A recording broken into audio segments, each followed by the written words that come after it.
that can work in Nigeria is actually being operated in Switzerland. Yes, the confederal system of the Switzerland suits Nigeria best. The Kaduna Mafia, which we all know controls Nigeria. Yes, I said it, the Kaduna Mafia will never allow this country to stand on the premise of which it can function properly because of the parasites. If the North wants to be a Sharia region, yes, we can allow them operate their Sharia law, and then they reap the benefit of the Sharia law if there is any nature of the northern elite or the North entirely. Otherwise, a return or an absolute return to the 1963 Constitution is the most ideal structure on which Nigeria can function rather than the quasi-federal system that was imposed on us. All right, a lot of Nigerians might be asking or has been wondering whether the country as a whole can work together as a singular entity. And then I always tell them one thing, that the powers that be actually understand on the ground on which the country can actually function properly, even better than the citizenry. But now, the Kaduna Mafia, which we all know controls Nigeria, yes, I said it, the Kaduna Mafia will never allow this country to stand on the premise of which it can function properly because of the parasitic nature of the northern elite or the North entirely. Otherwise, a return or an absolute return to the 1963 Constitution is the most ideal structure on which Nigeria can function rather than the quasi-federal system that was imposed on us by Abubakar and the military junta in 1998-1999, which is still operational up till today. The American structure of federalism cannot function in Nigeria.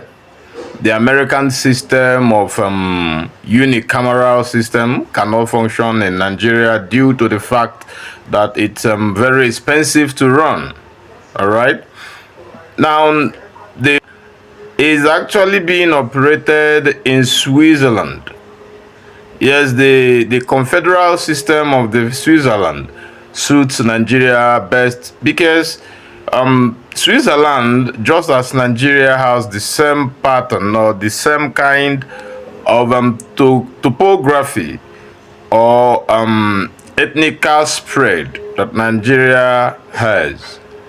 Now, the best thing for Nigeria or Nigerians actually, as it stands now, is a return, an absolute return to regionalism.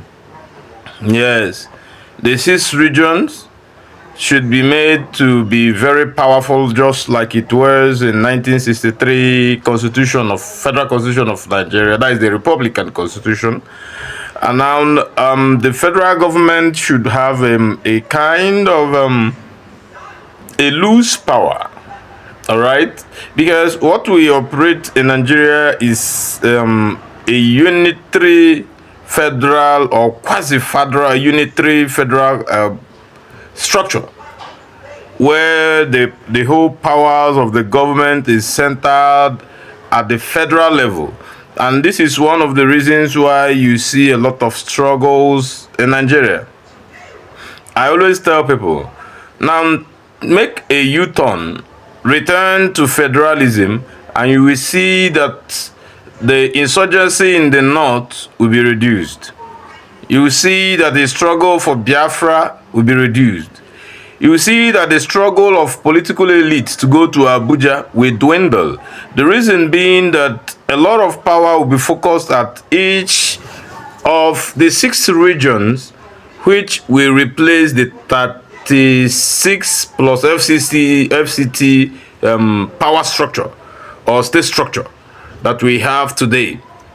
Now, the reason that a lot of crisis will be reduced is that all the elites in their diverse regions will fight any form of insurgency, will fight any form of uprising within their state, because they understand that it is with what they are able to generate that they will build and maintain the state. All right. If the North wants to be a Sharia region, yes, we can allow them operate their Sharia law, and then they reap the benefit of the Sharia law if there is any. About the North and the Sharia law.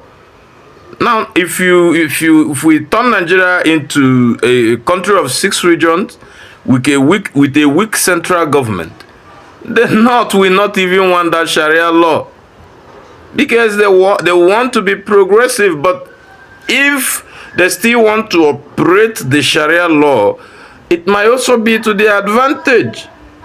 Then anybody will know that if you're going to northern Nigeria, that you're going into a terrain where the predominant law is the Sharia law.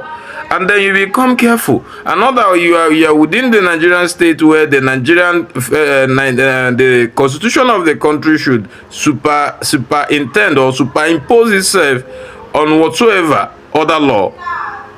But you are afraid because you don't know what you do, and they will use rather the Sharia law ahead of the Nigerian law against you. And now you come to the east, you will see the governors, or maybe the premier beat, as it may be called, will be more focused on making sure that every dissident group in the southeast is quelled down. Why? Because when there is employment and employability through industry and commerce, the problem of insurgency or the will for people to succeed will be more dwindled. Now the people will actually know that the failures that they are into is being caused by their own people. But when you have a federal structure with a gargantuan power, or a superimposing power over every other person who gives just what? Piecemeal to the regions, the country cannot work. Everybody will want to destroy the system so that they will get more allocation on security. That's why sometimes I believe that the country cannot work as it is, because like in the North, there are a lot of elites who are sponsoring this insurgency. There are a lot of people who are actually benefiting from this insurgency. And then you come out and you hear them say that another man's terrorist is another man's freedom fighter.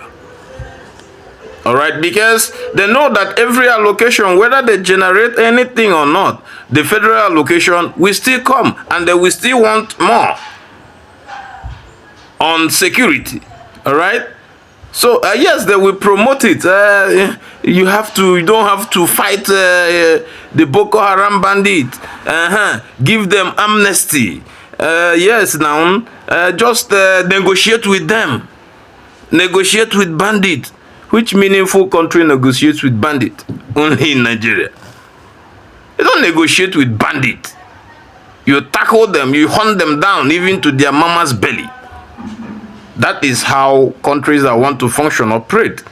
So if you want Nigeria, or if the elite wants this country to work, like I've said, you look at the structure, the federal system that you have in Switzerland.